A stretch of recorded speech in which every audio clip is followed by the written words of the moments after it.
नमस्कार। आज हम पटना हाई कोर्ट के एक काफी अहम फैसले पर बात करने वाले हैं। जी। ये फैसला जुड़ा है सर्विस टैक्स पेनल्टीज से, वो भी जीएसटी लागू होने से, मतलब पहले के टाइम की। हाँ, प्री जीएसटी जिसे कहते हैं, लेकिन पेनाल्टी लगाई गई जीएसटी आने के बाद। ये इसमें खास बात है। बिल्कुल।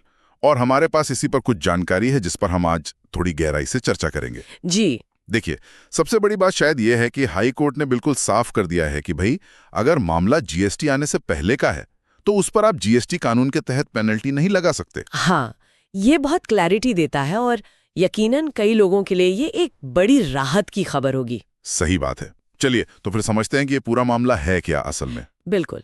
तो ये केस है पवन कुमार उपमन्यु बनाम भारत संघ। मामला थोड़ा, जैसा आपने कहा, पेचीदा है।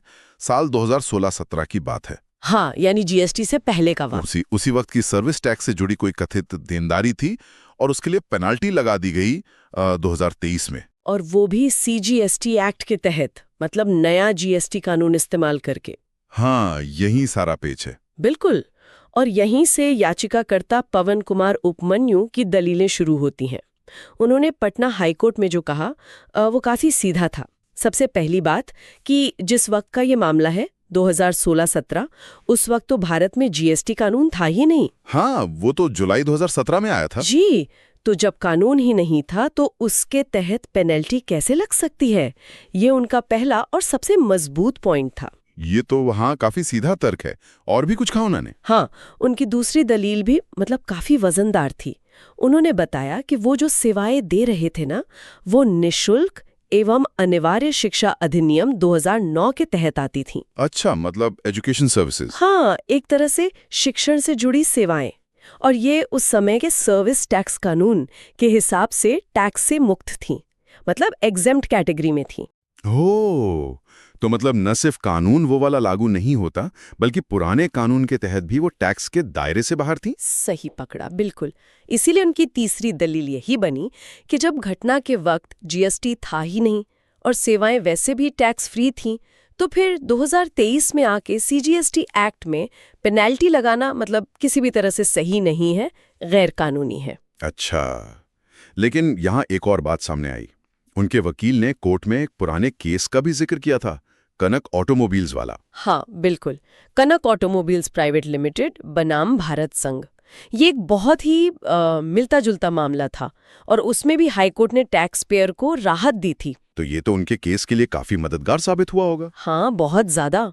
बल्कि ये कनक ऑटोमोबाइल्स वाला मामला तो मील का पत्थर बन गया, क्योंकि ये सिर्फ हाईकोर्ट तक नहीं रहा, सरकार इसे सुप्रीम कोर्ट ले गई। अच्छा, फिर सुप्रीम कोर्ट ने क्या कहा? सुप्रीम कोर्ट ने भी इसी साल 3 जनवरी 2025 को हाईकोर्ट के फैसले को सही ठहरा दिया। उन्होंने सरकार की याचिका खारिज कर दी। अरे वाह! तो मतलब ये सुप्रीम कोर्ट ने भी मान लिया कि प्री जीएसटी मामले पर आप जीएसटी कानून नहीं लगा सकते। जी हाँ, इससे ये एक बहुत ही मजबूत कानूनी मिसाल, एक प्रेसिडेंट बन गया। तो फिर पटना हाईकोर्ट के लिए तो फैसला देना आसान हो गया होगा। हाँ, कह सकते हैं। इन्हीं दलीलों और खासकर कनक ऑटोमोबाइल्स केस, जिसे अब सुप्रीम कोर्ट का भी समर्थन था, उसके आधार पर पटना हाईकोर्ट ने पवन कुमार के पक्ष में फैसला सुना दिया। और कोर्ट ने क्या बिल्कुल साफ शब्दों में कहा? बिल्कुल साफ। कोर्ट ने कहा कि 2016-17 के कथित सर्विस टैक्स देनदारी के लिए 2023 में सीजीएसटी एक्ट के तहत लगाई गई पेनाल्टी टिक नहीं सकती, उसे रद्द किया जाता है। एकदम clear message, pre GST period के लिए जीएसटी का रूल लागू नहीं होगा। तो अब इसके असर की बात करते हैं। ये सिर्फ एक व्यक्ति पवन कुमार के लिए राहत है या इसका असर और भी बड़ा है? नहीं, इसका असर काफी बड़ा हो सकता है। सोचे कितने सारे टैक्स पेयर्स होंगे जिन पर प्री जीएसटी सेवाओं के लिए बाद में जीएसटी कानूनों के तहत नोटिस आए होंगे या पेनल्टी लगी होगी। हाँ, हजारों हो सकते हैं, शायद लाखों भी। उन सब के लिए ये एक सीधी राहत है। ये उनके लिए एक तरह से जीत है। और कानूनी तौर पे इसका क्या महत्व है, सिद्धांत के तौर पे? कानूनी नजरिए से ये और भी ज्यादा महत्वपूर्ण है।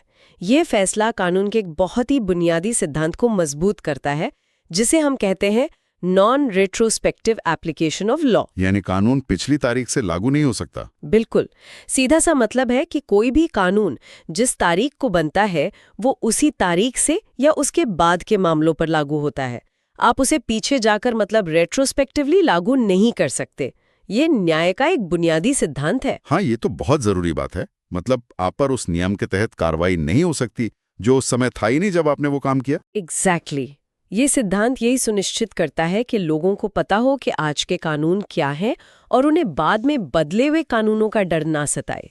तो हमने देखा कि कैसे एक व्यक्ति की लड़ाई सिर्फ उसे राहत नहीं दिलाती बल्कि कानून को और साफ करती है और हजारों लोगों के लिए रास्ता खोल सकती है। बिल्कुल, और एक महत्वपूर्ण कानूनी सिद्धांत को भी दोबारा स्थापित करती है। तो आखिर में इस पूरे मामले से क्या सबक मिलता है? हाँ, देखिए, निष्कर्ष के तौर पर ये मामला हमें सोचने पर मजबूर करता है।